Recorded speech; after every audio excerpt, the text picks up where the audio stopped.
அனைவருக்கும் வணக்கம் மாணவர்களே. இன்றைக்கு நாம் காணக்கூடிய தலைப்பு பாத்தீங்க அப்படின்னா அன்னை தமிழே அப்படிங்கிற ஒரு அருமையான பாட்டு. இந்த பாட்டை எழுதினது யாரு அப்படின்னா காமராசர் அப்படிங்கிற ஆசிரியர் தான் இந்த பாட்டை எழுதியிருக்கிறார். இப்போ நமக்கு தமிழ் மொழி, நம்ம மொழி உங்க எல்லாத்துக்கும் பிடிக்குமா? ஆமா, எல்லோருக்கும் அவங்களுடைய தாய்மொழி அப்படிங்கிறது ரொம்பவும் பிடிக்கும். சரியா? காந்தியடிகள், காந்திஜி தெரியுமா எல்லாத்துக்கும்? அவர் என்ன சொல்லி இருக்கிறாருன்னா, ஒரு விஷயத்த வேற ஒரு மொழியில ஒருத்தர்கிட்ட சொல்றதை விட அவங்களுடைய தாய்மொழியில சொல்லும் பொழுது சொல்லக்கூடியவர்களுக்கு தெளிவாக புரியும் அப்படிங்கிறத சொல்லி இருக்கிறாரு. நான் என்னுடைய தமிழ் மொழியாகிய தாய்மொழிய நான் ரொம்பவும் விரும்புறேன். உங்களுக்கும் பிடிக்குமா? நீங்களும் விரும்புறீங்களா? எஸ். காமராசன் அதே போல மொழியை புகழ்ந்து ஒரு பாடல் ஒன்று எழுதி இருக்கிறாரு. சரியா? மொழியை புகழ்ந்து, மற்றவங்களை எல்லாம் புகழ்ந்து எல்லாம் பாட்டு எழுதுறாங்க. ஆனா ஒரு மொழியை புகழ்ந்து எழுத முடியும் அப்படின்னா அது நம்மளுடைய தாய்மொழியாகிய நம்மளுடைய தமிழ் மொழியை மட்டும்தான் என்ன பண்ண முடியும்? புகழ்ந்து எழுத முடியும். அது எல்லோரும் தெரிஞ்சுக்கணும். சரியா? சோ இப்போ நம்ம என்ன பண்ண போறோம் அப்படின்னா பாடலை எப்படி பாடணும் அப்படிங்கறத நான் உங்களுக்கு சொல்லித்தரேன். மிகவும் எளிமையான பாடல், அருமையான பாடல். சரிங்களா? ஃபர்ஸ்ட் நான் ஒரு முறை பாடி முடிக்கிறேன். அதுக்கப்புறம் என்னை தொடர்ந்து நீங்க பின்னாடி பாடலாம். வரலாமா? இப்போ வேணா ஒரு முறை நான் எப்படி பாடணும் அப்படிங்கறத உங்களுக்கு பாடி காட்டுறேன்.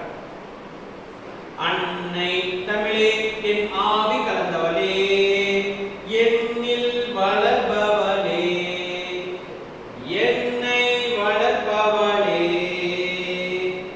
உன்னை புகழ்வதற்கே உலகில் பிறப்பெடுத்தே, சொல்லில் விளையாடச் சொல்லித் தந்தவளே, சொல்லில் விளையாடச் சொல்லித் தந்தவளே, சொல்லில் உனது புகழ் சொல்ல முடியலையே, சொல்லில் உனது புகழ் சொல்ல முடியலையே. இதுதான் அந்த பாடல்.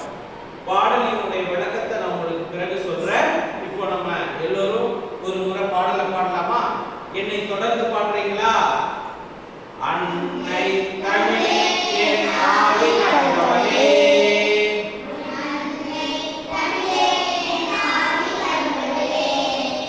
என்னை வளர்ப்பவளே,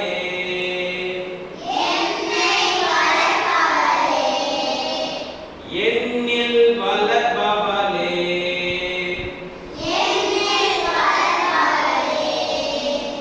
உன்னை புகழ்வதற்கே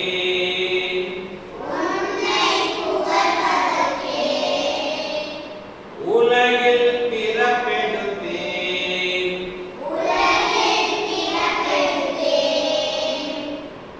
சொல்லில் விளையாடச் சொல்லித் தந்தவளே,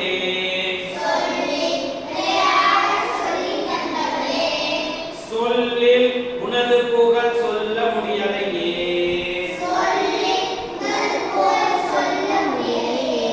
இந்த பாடலினுடைய ஆசிரியர் யாரு? அருமை அருமை. காமராசர் என்ன சொல்லி இருக்கிறார் அப்படிங்கிறத பார்க்கலாமா? அதாவது அன்னை தமிழே, அன்னையாகிய அன்னை மொழியாகிய தமிழ் மொழியே, அன்னையாகிய தமிழே, என் ஆவி கலந்தவளே. ஆவி என்றால் உயிர். சரியா? என்னுடைய உயிரினுள் கலந்தவளே, அன்னையாகிய தமிழே, என்னுடைய உயிரில் கலந்தவளே, என்னை வளர்ப்பவளே. என்னை நாளுக்கு நாள் எப்படி நம்மளுடைய வீட்டில் நம்மளுடைய தாய் தந்தை நம்மளை நீராட்டி சோறுட்டி வளர்க்கிறாங்களோ அதே போல என்னை வளர்ப்பவளே, என்னில் வளர்ப்பவளே, நாளுக்கும் நாளும் உன் மீது பற்று ஏற்பட காரணமாக வளர்ந்து கொண்டே இருக்கிறாய். என்னில் வளர்ப்பவளே, உன்னை புகழ்வதற்கே. உன்னை என்பது இந்த இடத்துல தமிழ் அன்னையை புகழ்வதற்காகவே நான் இந்த உலகத்திலே பிறப்பெடுத்தேன். சொல்லில் விளையாட சொல்லித் தந்தவளே. சொற்கள்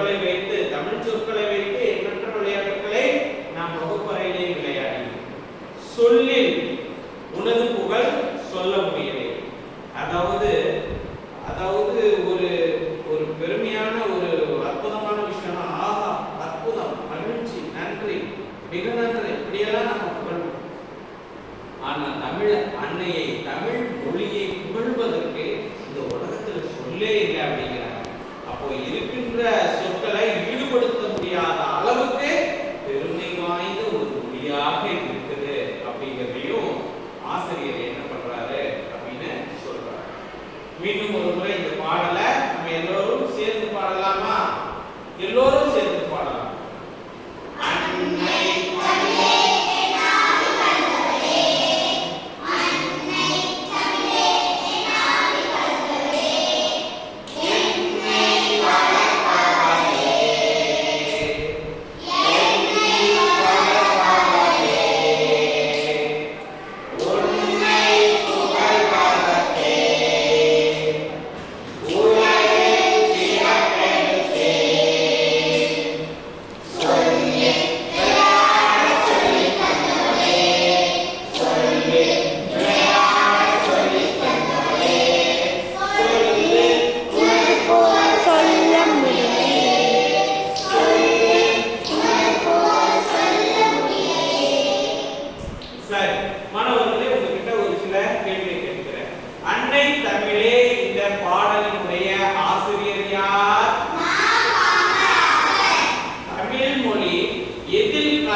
என்னை வளர்த்தவள் அப்படின்னு யார் சொல்றாரு? தமிழ் மொழிய சொல்றாங்க. என்னில் வளர்ப்பவள் அப்படின்னு யார் சொல்றாங்க? என்னை வளர்ப்பவள் தமிழ் மொழி, என்னில் வளர்ப்பவள் தமிழ் மொழி. தமிழ் மொழியை தான் தமிழ் அன்னை என்று நாமராசன் சொல்கிறார். எதால உங்களுடைய புகழை சொல்லவே முடியல அப்படின்னு சொல்றாங்க. எதனால உங்களுடைய புகழ் சொல்ல முடியல? சொல்லால, சரியா?